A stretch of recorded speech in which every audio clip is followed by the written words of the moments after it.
Salut les Simpson maniaques, voici comme promis mon top 12 personnel des épisodes. Et ça n'a pas été si facile que ça de le faire, mine de rien. J'avais envie d'en mettre plein, j'ai dû faire des sacrifices.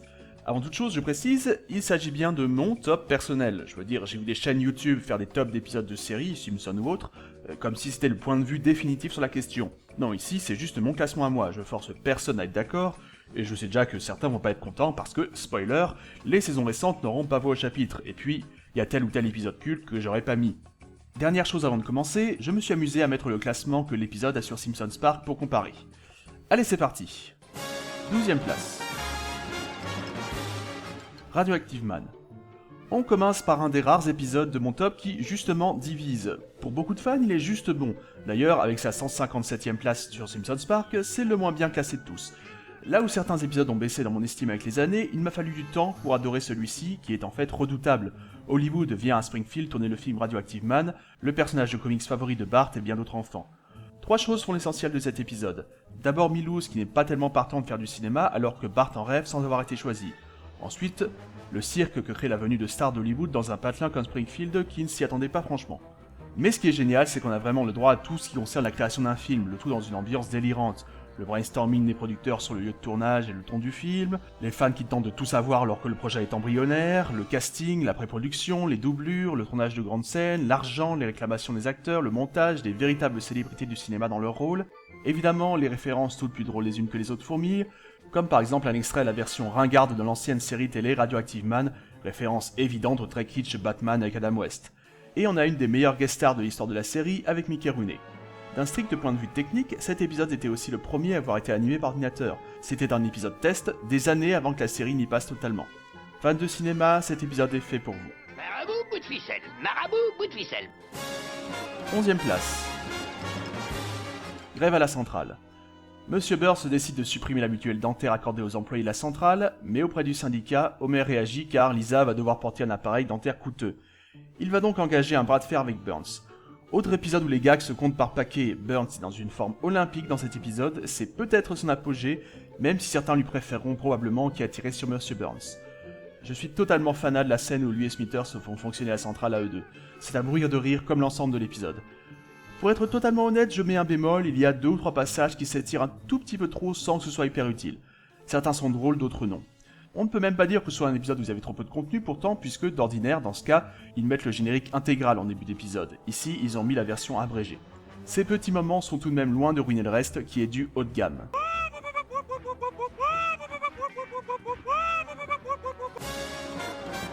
Dixième place. Lisa la végétarienne. J'en ai déjà parlé assez longuement dans l'épisode de Parlons Simpson sur Lisa, donc je ferai assez bref. Comme son nom l'indique, Lisa a une prise de conscience végétarienne et ne va reculer devant rien pour le faire savoir. La cruauté envers les animaux est un des thèmes centraux de l'épisode, le rejet des gens sur la question du végétarisme aussi. Mais on a tendance à l'oublier, c'est aussi mine de rien un des meilleurs sur la relation entre Homer et Lisa. Il est particulièrement bien écrit. Il est aussi très drôle et, en cerise sur le gâteau, il a Paul et Linda McCartney en guest star. Selon moi, le meilleur épisode sur Lisa. 9ème place. Le papa flingueur. Après des émeutes à Springfield provoquées par un match de football, les Américains n'étant pas fans de soccer, ils en profitent pour bien les gratigner, Homer achète un revolver pour protéger sa famille. Il va même jusqu'à rejoindre la NRA, l'association ayant pour but de promouvoir l'usage des armes à feu aux USA. Les blagues sur les armes tombent toutes les quelques secondes, car fatalement, comme souvent chez Homer, ce n'est pas la prudence qui étouffe, et Marge va devoir poser de sérieuses limites qu'il va se faire un plaisir de dépasser. Un autre épisode écrit par John Swartzwelder qui en profite évidemment pour parler de son amour des armes. Là encore, j'en ai déjà parlé dans un Parlons Simpson, donc j'abrège. Encore pas mal de moments assez cruels pour un épisode qui est franchement fandard. Voilà la note. Et votre petit déjeuner complet. 8ème place. Homer la foudre. Tiens, encore un Swartzwelder. Les mésaventures du club de softball de la centrale. Un épisode centré sur le softball, ça peut pas marcher bien en Europe, me direz-vous. Eh bien, c'est on ne peut plus faux. Aidé par une superbe batte qu'il a lui-même fabriquée, Homer et le reste de son équipe gagnent tous les matchs en début de saison. Déjà, on se marre bien, comme lors de la fabrication de la batte magique, ou lorsque les Simpsons visionnent la vidéo d'un match.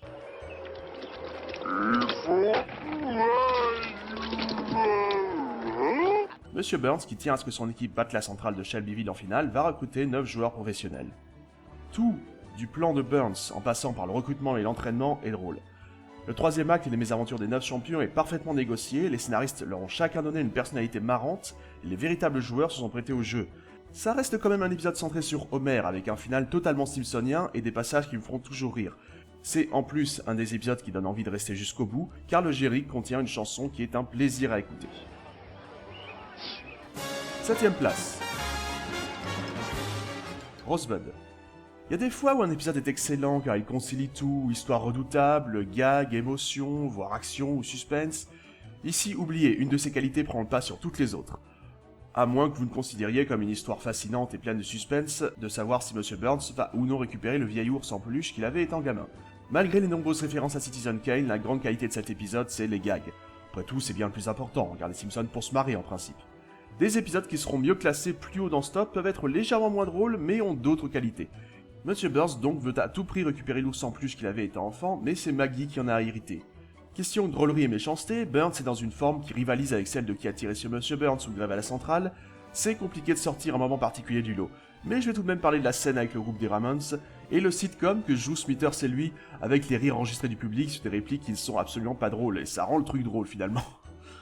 Enfin, la scène finale dans le futur fait clairement penser à une sorte de pré-Futurama, et c'est une parfaite conclusion à un épisode poilant. Va te faire foutre, vieux salopard! Eh, j'ai l'impression qu'on leur a plu. 6ème place. Un puits de mensonges. Bart obtient un micro lui permettant d'émettre à distance sur n'importe quelle radio, y compris une petite radio portable qu'il détient. Il la lâche dans un vieux puits et fait croire à tout le monde qu'un enfant nommé Timmy O'Toole y est coincé, créant un immense élan de générosité et de solidarité dans la ville. C'est donc un épisode où beaucoup d'habitants de la ville apparaissent et c'est souvent un type d'épisode que j'apprécie. Le déchaînement médiatique qui l'entoure est génial, la solution plus ou moins foireuse de chacun pour l'en faire sortir est géniale, la parodie de We Are The World est géniale, et le troisième acte est génial. Le côté cynique et cruel de la ville qui ressort quand ils s'aperçoivent que c'est une blague l'est aussi. Il nous a pris pour des abrutis, on va le laisser dans le trou. La fin où tout le monde aide à creuser pour libérer Bart a un côté petite maison dans la prairie, bourré de gags qui me font rire rien qu'à y penser. Comme celui-ci, c'est tout bête mais j'adore. Cette fois, je crois bien qu'on a du pain sur la planche. Bref, cet épisode, c'est un must. 5ème place. Le Petit Parrain. Un autre petit bijou de la saison 3. Après avoir vécu une journée minable à l'école, Bart perd une roue de son skateboard et sauvaute en bas des escaliers d'un Legitimate Businessman Social Club, qui se trouve en fait être un club de mafieux dirigé par le redoutable Gros Tony. Ils ont Bart à la bonne et lui proposent de travailler pour eux, ce qui n'implique pas que des activités d'une grande moralité. Et justement, j'adore le côté subversif du scénar qui n'empêche pas les gags. Naturellement, les références aux fameux films mafieux sont légion, à tel point qu'un acteur désaffranchi a poursuivi la Fox à hauteur de 250 millions de dollars, parce que Louis serait trop proche de son personnage et que ça lui aurait porté préjudice. C'est ça, ouais. En tout cas, c'est l'épisode qui introduit Gros Tony, et rien que ça, c'est à mettre à son crédit. C'est mine de rien un épisode assez sombre, cruel et désabusé, surtout pour l'époque. Je suis pas sûr que la série avait déjà été si loin alors. C'est en tout cas ce qui fait sa force. 4ème place. Un Homer à la mer. Une nouvelle fois, ce n'est pas l'épisode où l'histoire brille le plus, à part peut-être dans le 3ème acte, mais j'en reparlerai. Et je veux dire, le pitch de départ, pour la 174e fois des 329 fois de sa carrière, Homer se fait virer la centrale, il s'engage donc dans l'armée de réserve, il va partir en sous-marin, et c'est à peu près l'essentiel. Par contre, c'est un des épisodes les plus drôles jamais écrits.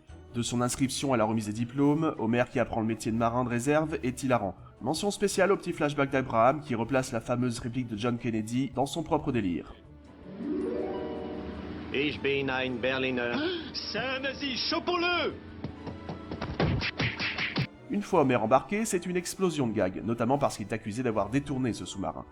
Et les scénaristes ont dû se dire, autant y aller franco puisqu'on a commencé, car sur la fin, ils font lever Lénine de sa tombe et reconstruisent le mur de Berlin en l'espace de quelques secondes. Excellent, vraiment. Excellent. 3ème place. Homer le baron de la bière. Non, voyons, c'est pas un Swartzwelder. Ah tiens, si. Un jour de la Saint-Patrick, Bart se retrouve accidentellement sous en public.